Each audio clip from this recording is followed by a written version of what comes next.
Well, here it is, folks. This is what it's come to. It's Monday. It's Labor Day 2020.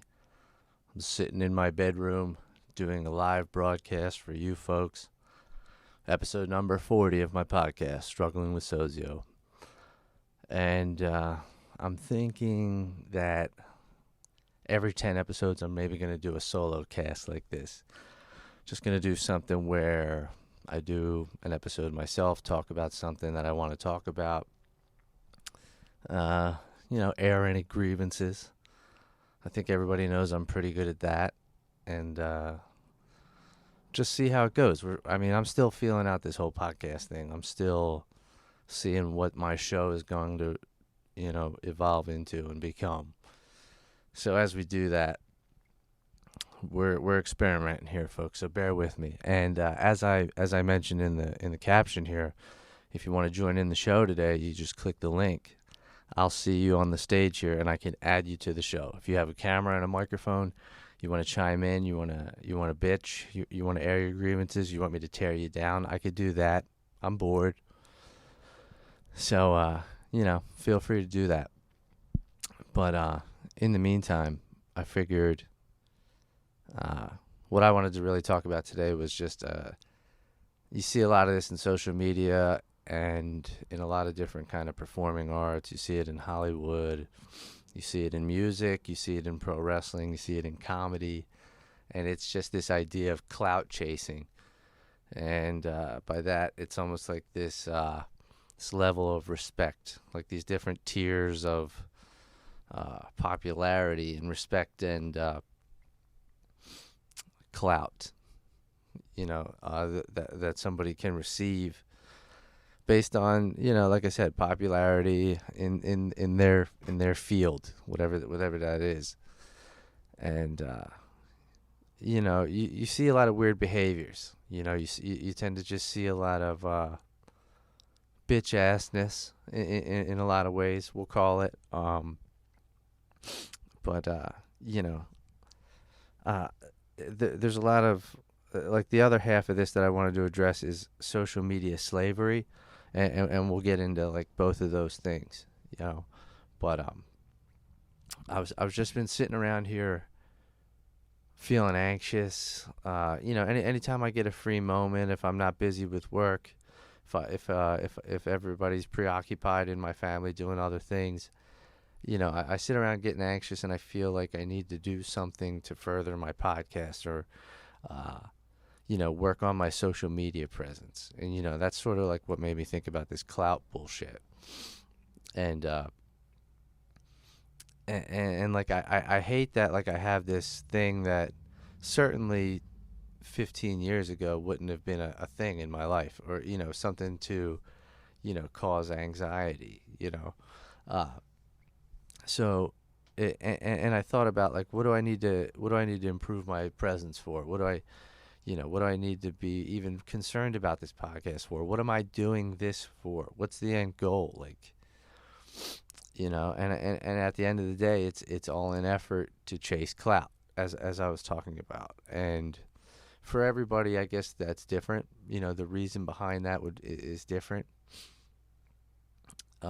Some people just need attention. Some people are literally trying to achieve the top position in their respective field or whatever. So, okay, so you gain some notoriety, you gain popularity, you gain clout, so you gain traction. In my case, it would be gaining subscriptions, gaining followers, getting good ratings, getting, all that stuff, getting subscriptions and people hitting my notification bell on YouTube and likes on my videos and so on and so forth, because these things equal money nowadays. Like, people's clicks equal money in pockets of YouTubers and things like that. So you gain traction, and then hopefully it will matter. Like hopefully the way that you appear to a bunch of strangers in the world is going to somehow matter to you. and bear with me because I'm just thinking out loud here. I'm just talking myself into continuing to be a podcaster and do this and put things out there and have a show and all this and that. I'm just trying to figure out what the real end goal is for me and for most people.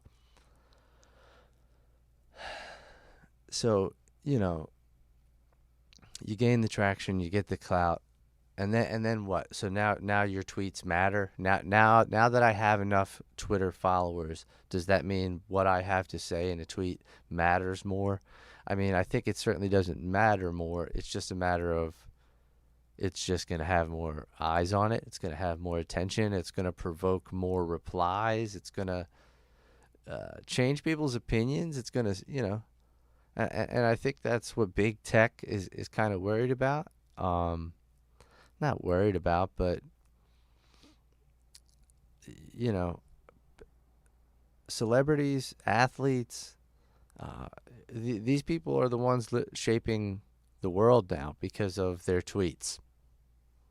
And I guess I'm just trying to be one of those people. Hopefully I can get there someday. Hopefully my tweets will move the needle on an election, or at least get enough retweets to to piss off one side or the other. You know how it goes. But so I've been struggling. Like the thing, I've been struggling with this idea of like trying to let go of needing praise from strangers. And like it stems obviously back to wrestling, or any sort of performing art I've ever involved myself with. But what is, and this isn't just me, this is anybody watching this on Facebook right now, obviously is having a hard time letting go of this connection to a virtual existence that at the end of the day, when you think about it, just doesn't matter.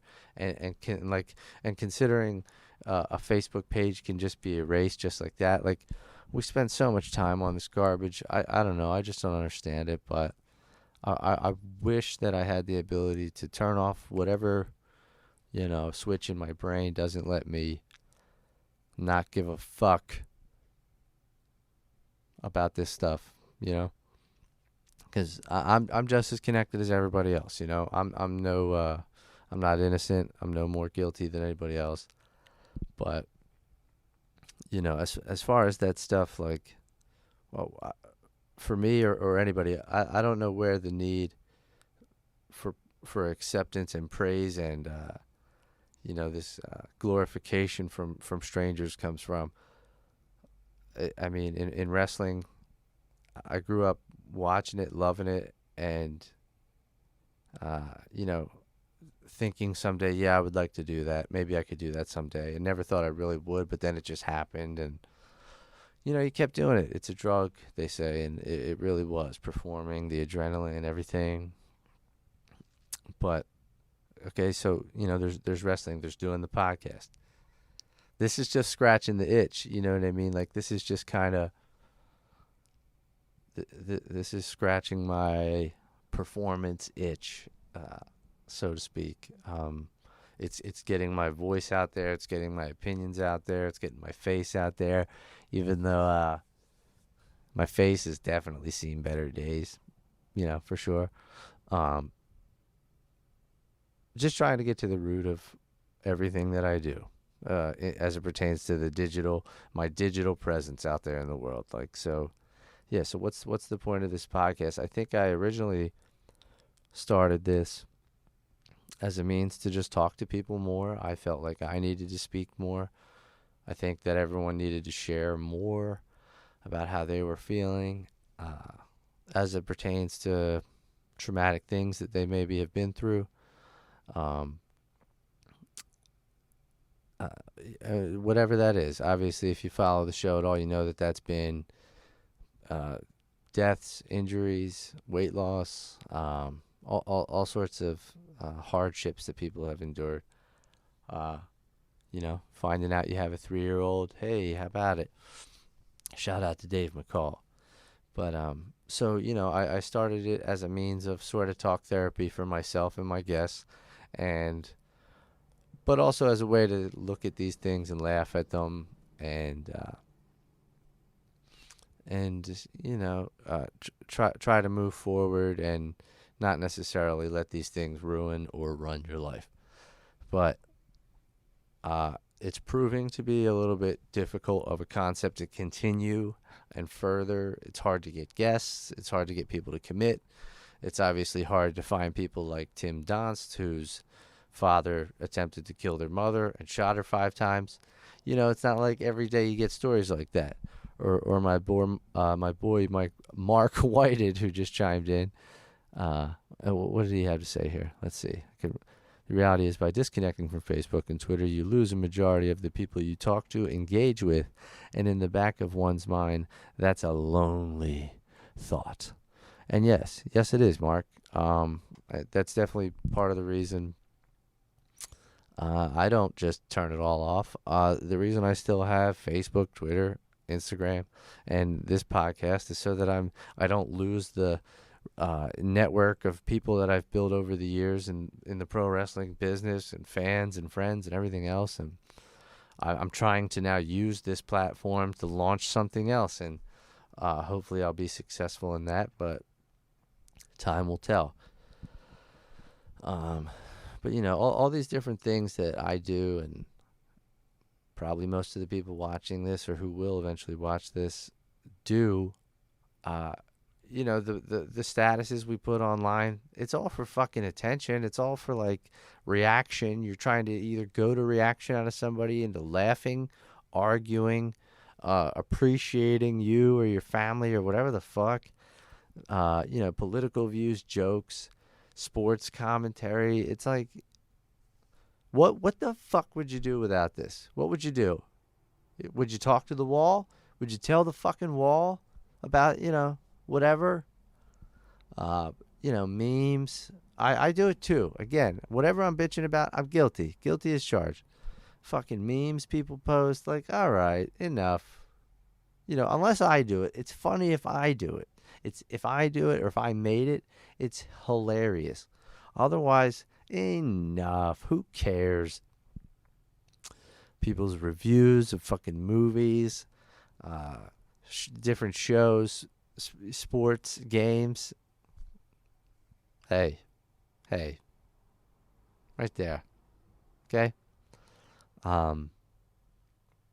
But, a point that I did want to talk about, as Mark touched on in his comment moments ago, is what I meant to say, but I'm a moron. Again, another reason I shouldn't have a microphone or a podcast, but you're watching.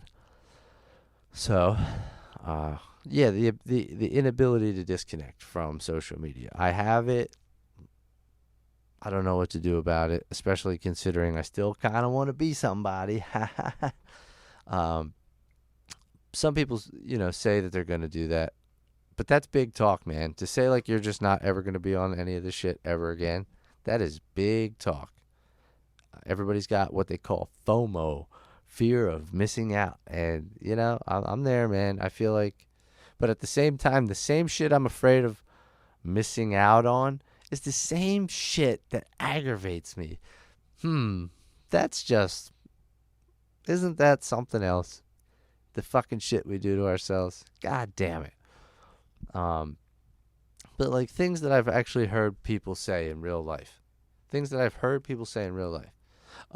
Dude, you unfollowed me. Like, why'd you do that? Like, who cares, man? Are we friends? Are we friends in real life? Okay. My favorite so-and-so followed me or liked something that I tweeted at them. Great.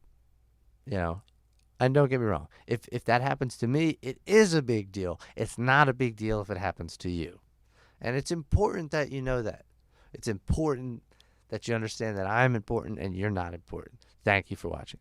Other things people have said. Hey, man, are you following me on such and such? Hey, who fucking cares? Because It doesn't matter. It doesn't matter. If all the phones shut off, if we get hit with a fucking EMP or some kind of crazy shit like that, it's not going to matter. It's not going to matter. You saw Ocean's 11 with, you saw what happens. All the power goes out. Isn't that what happens, right? Ah, man. You guys remember Friends? Do you remember having Friends? Not the television show. You guys remember, like, Friends? Having friends? What that was like? Because it's, as the days go on, it's like becoming a foggy memory in the past. Like what it's like to actually call some people and meet up with them and hang out. Go for a drive with one friend even. I feel like my entire life's a goddamn Zoom call. How about you? Right now, I'm Zooming with all of you. Isn't that something? This is exciting shit. Wild times we're living in. I Zoom for work. I Zoom for podcasts. Fucking family FaceTimes. This is Black Mirror, everybody. I don't know if everybody watches Black Mirror, but we're living in it. And what I mean by that is the technocracy Twilight Zone. We're fucked, man. We're fucked.